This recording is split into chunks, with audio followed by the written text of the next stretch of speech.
गोवर्धन और राम कथा का संबंध। त्रेता का अधूरा वचन द्वापर में हुआ पूरा। हम सभी जानते हैं कि भगवान श्री कृष्ण ने अपनी कनिष्ठा अर्थात छोटी उंगली पर गोवर्धन पर्वत को धारण किया था। गोवर्धन पूजा के दिन भगवान श्री कृष्ण की आराधना गोवर्धन पर्वत के रूप में की जाती है। माना जाता है कि गोवर्धन पर्वत स्वयं गिरिराज जी का स्वरूप है और श्री कृष्ण तथा गिरिराज दोनों एक दूसरे के नाम से भी पूजे जाते हैं। एक प्राचीन लोक मान्यता के अनुसार गोवर्धन पर्वत पूर्व जन्म में श्री कृष्ण के परम भक्त थे और वह गोलोक धाम से पृथ्वी पर अवतरित हुए थे।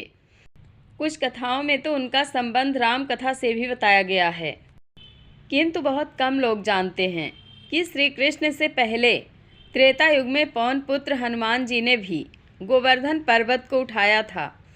यह कथा उस वचन की है जिसने भगवान को एक युग बाद वापस आने पर विवश कर दिया। नंबर 1, राम सेतु निर्माण की चुनौती। त्रेता युग का समय था। प्रभु श्री राम की वानर सेना रामेश्वरम के तट पर खड़ी थी। समुद्र पर सेतु अर्थात पुल बनाने का कार्य जोरों पर था। नल और नील के नेतृत्व में वानर और भालू छोटे बड़े पत्थर ला रहे थे। तभी वानर सेना में एक चर्चा छिड़ी। यह महासागर इतना विशाल और गहरा है, छोटे छोटे पत्थरों से इसे पाटने में तो वर्षों लग जाएंगे। यदि हमें लंका शीघ्र पहुंचना है तो हमें विशालकाय पत्थरों की आवश्यकता है।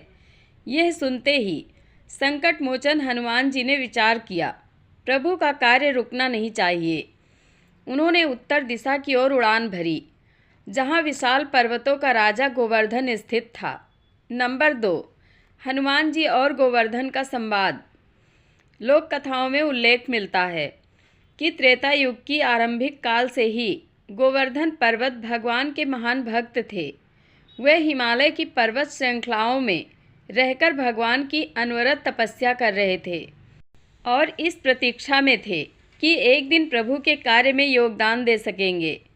इसी काल में जब भगवान ने रावण का अंत करने के लिए श्री राम के रूप में अवतार लिया, तब सागर पार करने हेतु पुल निर्माण का समय आया। उस समय हनुमान जी सहित कई वानर विशाल विशाल पत्थर शिलाएं लेकर सागर तट की ओर उड़ रहे थे। हनुमान जी वायु वेग से द्रोणाचल पर्वत की श्रृंखलाओं में पहुँचे। वहाँ उन्होंने परम तेजस्वी और विशाल गोवर्धन पर्वत को देखा। समय कम था, इसलिए हनुमान जी ने तुरंत गोवर्धन को उठाने के लिए जैसे स्पर्श किया, एक अद्भुत घटना घटी। साप या परीक्षा। गोवर्धन को छूते ही हनुमान जी का आधा शरीर पाषाण अर्थात पत्थर जैसा कठोर और सुन्न होने लगा। उसी क्षण पर्वतराज गोवर्धन ने गंभीर वाणी में कहा, हे वानर, तुम्हारी यह धृष्टता कैसे हुई? मैं कोई साधारण शिला नहीं हूँ। देवगण भी मुझे नमन करते हैं। मुझे बिना अनुमति स्पर्श करने का साहस तुमने कैसे किया? हनुमान जी, जो स्वयं रुद्रावतार हैं, मुस्कुराए। उनका शरीर वज्र का था। वह चाहते तो अपनी शक्ति से पर्वत को चकनाचूर कर सकते थे या बलपूर्वक ले जा सकते थे, पर वे रामदूत थे, विनय उनकी शक्ति थी। हनुमान जी ने हाथ जोड़कर विनम्रता से कहा, हे गिरिराज, मैं अपनी शक्ति के प्रदर्शन के लिए नहीं आया हूँ। मैं तो रघुकुल शिरोमणि प्रभु श्री राम का सेवक हूँ। मैं चाहूँ तो आपको जबरन ले जा सकता हूँ, किंतु मैं आपसे भिक्षा मांगता हूँ। प्रभु का कार्य रुका हुआ है। कृपया मेरे साथ चलिए और सेतु का हिस्सा बनकर धन्य हो जाइए। नंबर 3, गोवर्धन की शर्त और हनुमान का वचन। श्री राम का नाम सुनते ही गोवर्धन का क्रोध कपूर की तरह उड़ गया। उसका मन द्रवित हो गया। वह बोले, हनुमान, यदि कार्य प्रभु श्री राम का है तो मैं चलने को तैयार हूँ। मेरा जन्म ही शायद इसलिए हुआ है, परंतु मेरी एक शर्त है। हनुमान जी ने पूछा, क्या शर्त है पर्वतराज? गोवर्धन ने कहा, मैं तुम्हारे साथ तभी चलूँगा जब तुम मुझे वचन दोगे कि स्वयं प्रभु श्री राम अपने कर कमलों से मेरा स्पर्श करेंगे। मैं उनके चरणों की धूल और उनके हाथों का स्पर्श पाना चाहता हूँ। हनुमान जी ने तुरंत वचन दिया, मैं वचन देता हूँ गिरिराज, प्रभु आपको अवश्य स्पर्श करेंगे। और फिर हनुमान जी ने उस विशाल पर्वत को अपनी हथेली पर उठा लिया और आकाश मार्ग से दक्षिण की ओर उड़ चले। नंबर 4, विधि का विधान और अधूरा सफ़र। हनुमान जी गोवर्धन को लेकर उड़ ही रहे थे कि रास्ते में ब्रजमंडल के ऊपर उन्हें एक आकाशवाणी सुनाई दी या विभीषण जी का संदेश मिला। सेतु बंध गया है, अब और पर्वतों की आवश्यकता नहीं है। हनुमान जी धर्म संकट में पड़ गए। यदि वह पर्वत को रामेश्वरम ले जाते हैं तो उनका उपयोग नहीं होगा, और यदि यहीं छोड़ते हैं तो वचन का क्या होगा। विवश होकर हनुमान जी ने गोवर्धन पर्वत को वहीं ब्रजभूमि पर धीरे से रख दिया। गोवर्धन पर्वत फूट फूट कर रोने लगे। उन्होंने कहा, हनुमान, तुमने तो मुझे धोखा दिया। ना मैं अपने घर अर्थात उत्तर का रहा और ना प्रभु के काम अर्थात दक्षिण आ सका। और मेरा वह वचन, क्या मुझे प्रभु का स्पर्श कभी नहीं मिलेगा।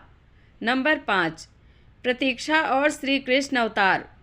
गोवर्धन की पीड़ा देखकर हनुमान जी का हृदय भर आया। उन्होंने गोवर्धन को ढांढस बंधाते हुए एक भविष्यवाणी की, हे गिरिराज, निराश मत होइए। रघुकुल की रीति है, प्राण जाए पर वचन न जाए। मेरा वचन खाली नहीं जाएगा। त्रेता में सेतु का काम पूरा हो चुका है, इसलिए प्रभु अभी आपको स्पर्श नहीं कर सकते, लेकिन आप यही प्रतीक्षा करें। द्वापर युग में जब प्रभु श्री राम कृष्ण के रूप में अवतार लेंगे, तब वह केवल आपको स्पर्श ही नहीं करेंगे, बल्कि 7 दिनों तक अपनी उंगली पर उठाकर रखेंगे। आपको देवों के राजा इंद्र के प्रकोप से ब्रज की रक्षा करने का गौरव मिलेगा और आप गिरिराज महाराज के नाम से पूजे जाएंगे। नंबर 6, श्री राम का वरदान और उसका फल।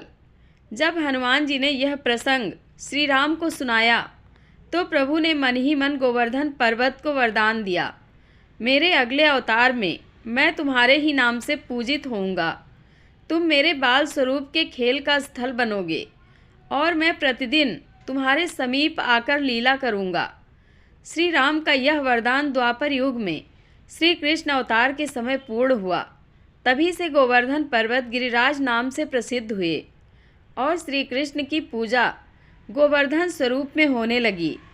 इस प्रकार गोवर्धन पर्वत केवल एक पर्वत नहीं, बल्कि प्रभु प्रेम और भक्ति का प्रतीक है, जिनमें भगवान श्री राम और श्री कृष्ण दोनों के दर्शन मिलते हैं। नंबर 7, वचन की पूर्ति। युग बीते, द्वापर आया। भगवान श्री कृष्ण ब्रज में लीलाएं रची। जब इंद्र ने ब्रज को डुबोने के लिए प्रलयंकारी वर्षा की, तब भगवान श्री कृष्ण ने उसी गोवर्धन पर्वत को अपनी कनिष्ठा उंगली पर उठा लिया। हनुमान जी का वह वचन सत्य सिद्ध हुआ। श्री राम ने केवल एक बार छूने का वचन दिया था, लेकिन श्री कृष्ण रूप में उन्होंने गोवर्धन को 7 दिन और 7 रात तक लगातार स्पर्श किए रखा। त्रेता का वह अधूरा पत्थर द्वापर में भगवान का छत्र बन गया। सार, यह कथा सिखाती है कि ईश्वर के कार्य में की गई प्रतीक्षा कभी व्यर्थ नहीं जाती। गोवर्धन पर्वत को युगों तक धूप और बारिश सहनी पड़ी, लेकिन अंत में उन्हें वह स्थान मिला जो देवताओं को भी दुर्लभ है, साक्षात भगवान के हाथों का स्पर्श। चाहे राम कहो या कृष्ण, दोनों का मतलब एक ही है। हरे राम राम राम हरे हरे, हरे कृष्णा कृष्णा कृष्णा हरे हरे। जय श्री कृष्ण। आप लोगों को यह कथा कैसी लगती, कमेंट बॉक्स में अपनी राय अवश्य दें। वीडियो को हाइप करें। धन्यवाद।